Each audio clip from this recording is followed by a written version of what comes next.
Tell me this, Vasu. Can relationships sustain if there is no financial compatibility? Wow, that's a million-dollar question. Partners would be going that extra mile to impress upon the other person. So that is okay, acceptable. The first time dating or their anniversary or a birthday, yes, exclusivity is acceptable there. But that is a big mismatch. How do couples navigate through that phase? They both could be from different backgrounds and different line of upbringing on the finance. So you are suggesting that you kind of use the goals and aspirations to ascertain what it takes financially. Exactly, absolutely.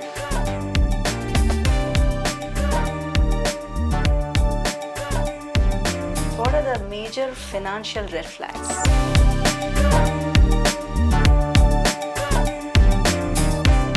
So now that and the next stage is obviously the relationship stage. You're looking for a partner, leaving other things apart, other compatibility.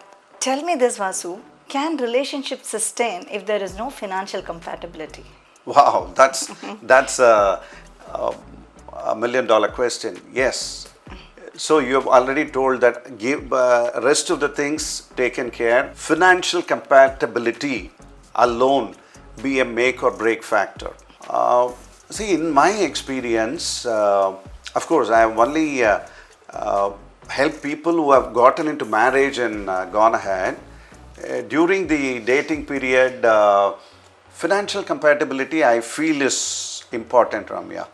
Because this makes more sense because the format of marriage ellame change aayindirukadnala relationship rules. I thought this is an essential questions that we need to answer. Absolutely.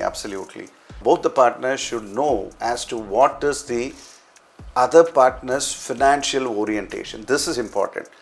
You see, it might all sound so hunky-dory in the initial stages of dating, but you need to unveil you need to go beyond what is apparent and find out what is the actual orientation of an individual's financial appetite or financial inclination, management as such. Say, for instance, between partners who are dating, if one of them is always insisting on going to the most costliest place like a 5-star hotel for every meeting, on the other hand, if the other one prefers a roadside eatery, that is definitely a mismatch.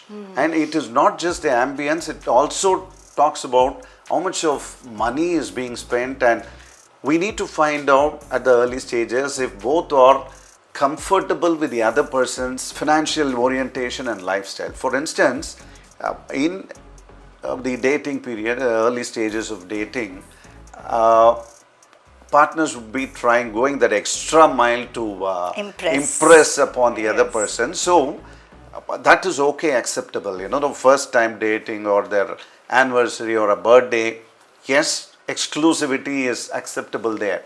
But if it is going to be a regular feature where one person is going to be a spendthrift and the other person is frugal, that is a big red flag that the other person should take a note of. They are not there in the same page. And more so if the person who's chasing the exclusive restaurants is doing so through credit card payments and borrowed money. That is a big mismatch. I see your point on the mismatch, but in the early relationship stage, finance can be a big taboo, and it's a very sensitive topic. True. So how do couples navigate through that phase? So yes, definitely it's a very pertinent question, Ramya. When there is no one way or there is no specific formula to ascertain the other person's financial orientation, because each one of them would come from a different background completely. Right. However, what they need to check on is there a compatibility on their financial, is there a consensus on their financial future? Like say for instance, one of the partners says that I would like to go and settle down in the US, or the other partner says, I would like to travel across Europe, or this partner is talking about flying first class.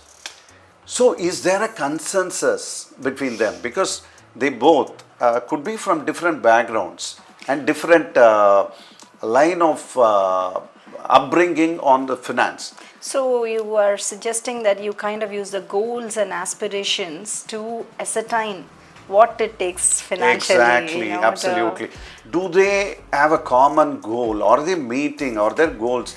Or even if the other partner is willing to supplement their goals or support their goals. See, the partner should also be paying attention to how financially independent each of them are. For instance, if in the relationship a partner is going to constantly seek for resources from his family and supporting the relationship, that is a strict no, because that cannot sustain and that will lead to issues in the future. On the other hand, if he or she is open about what is available and not available and willing to talk about finance with the other person, that is a sweet spot that they should be looking for. Got it. So while there is no specific formula to ascertain the other person's financial orientation, there are definitely telltale signs that the other person should be looking forward to. Okay, in early relationship stage, what are the major financial red flags? Okay, yes, financial red flags, this is very important. The partners should really pay attention. Number one, Ramya, how is a partner funding their spending? From his own resources, or are they leveraging? Is he or she using credit card or money borrowed from friends or family? That is very important. If somebody is going to repeatedly do that, that's a big red flag.